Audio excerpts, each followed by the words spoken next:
안녕하세요. 서울 W내과 원장 정성우입니다. 오늘 준비한 주제는 노로바이러스에 대한 내용입니다. 저희가 겨울철에 진료를 보다 보면요, 거의 환자의 10% 혹은 많게는 20%까지도 장염 환자로 오시는 분들이 많은데요. 장염 환자가 여름철에도 많지만 겨울철에도 많은 이유 중에 하나가 노로바이러스 때문입니다. 오늘 노로바이러스에 대해서 간략하게 설명을 드리도록 하겠습니다. 사실 노로바이러스는 제가 한 달 반 전에 저도 한번 걸렸었는데요. 제가 걸린 이유는 굴을 좋아하는데요.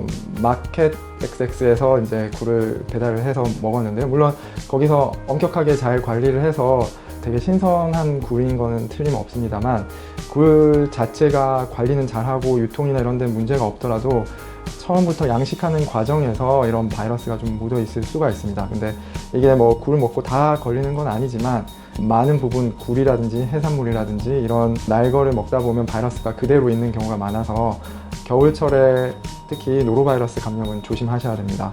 그러면 왜 이렇게 유독 겨울철에 노로바이러스에 대한 감염이 두드러지냐면요, 보통의 바이러스는 차가운 기온에 취약한데 노로바이러스는 낮은 온도에도 아주 오랫동안 살 수 있기 때문에, 그리고 이 바이러스 자체가 묻어 있다가 조금 아주 작은 양이라도 이제 들어가게 되면 증상을 일으킬 수 있는데요. 그래서 특히 굴이랑 관련이 많아서 작년, 재작년에는 뭐 네이버 검색창에 굴, 노로바이러스 하면 제일 상단에 뜨기도 했습니다. 굴하고 노로바이러스의 관련이 뭐 이렇게 예전만큼 관련성이 많지는 않은데요. 사실 굴 자체의 문제라기보다는 예전에는 이 굴 양식장 주위라든지 바다 근처에서 적절한 화장실이 없어서 이제 배설이 굴로 이렇게 들어가는 경로가 많았는데요. 최근에는 다 바닷가에 그런 화장실 시설들도 다 갖춰져 있고 그런 것들이 다 엄격하게 관리되고 있어서 굴을 먹었다고 해서 다 노로바이러스다 이렇게 보기는 힘들고요.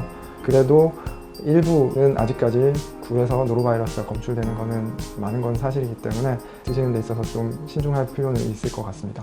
근데 이게 어떤 사람은 또 먹고도 괜찮은 사람이 있는가 하면, 어떤 사람은 뭐 진짜 조금만 먹었는데도 증상이 바로 나타나는 경우가 있는데요. 이거는 그 각각의 사람마다 면역력이 다르고 또 섭취했다고 해서 장에서 흡수하는 정도도 다르고 하기 때문에 같이 먹은 사람 중에 누구는 괜찮고 누구는 안 괜찮고 이런 좀 여러 가지 상황이 있을 수 있어서 모든 사람이 다 증상으로 나타난다고 보기는 힘든 부분도 있습니다. 그럼 노로바이러스에 대해서 설명드리도록 하겠습니다.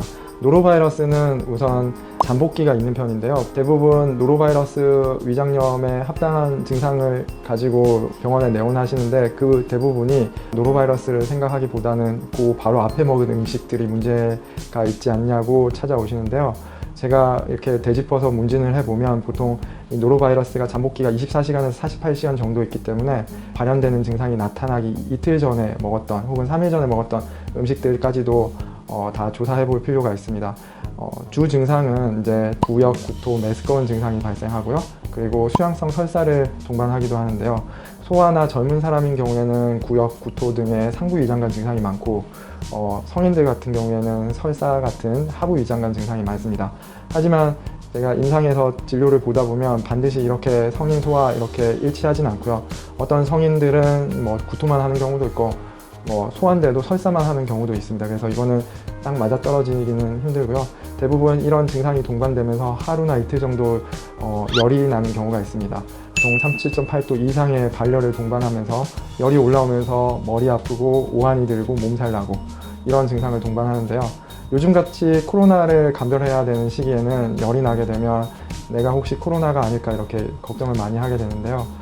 코로나와 좀 다른 점은 전형적인 위장관 증상이 두드러지고 호흡기 증상은 전혀 없고 대부분은 며칠 있다가 이런 증상들이 소실된다는 점입니다. 그러면 이런 노로바이러스에 감염이 됐을 때 가장 주의해야 될 점은 무엇이냐면요.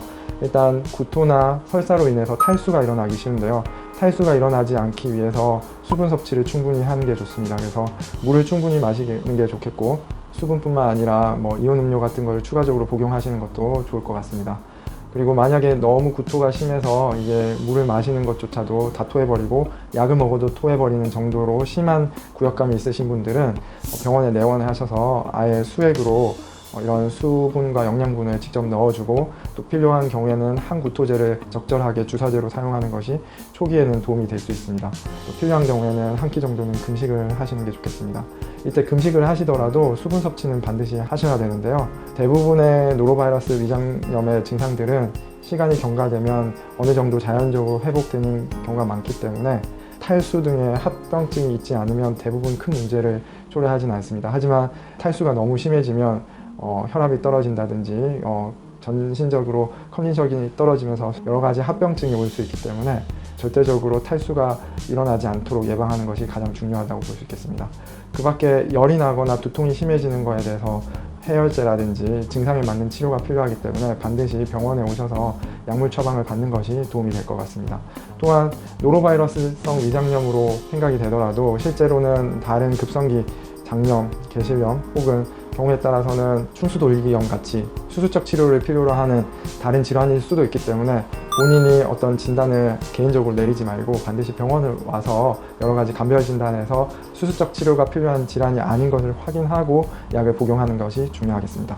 네, 마무리로 노로바이러스는 가장 중요한 것은 예방이라고 생각합니다. 100도씨 이상의 끓는 물에 5분 이상 충분히 가열하면 모든 바이러스는 없어질 수 있기 때문에 음식을 먹을 때는 반드시 끓이고 익힌 음식 위주로 드시는 게 중요하고요. 굴이나 석화나 해산물을 먹을 때는 날것으로 섭취하기보다는 끓이고 익힌 상태로 섭취하는 것이 좋겠습니다. 이상 노로바이러스에 대해서 오늘은 말씀드렸습니다. 추가적으로 궁금하신 사항이 있으면 댓글 남겨주시면 답변 달아드리도록 하겠습니다. 감사합니다.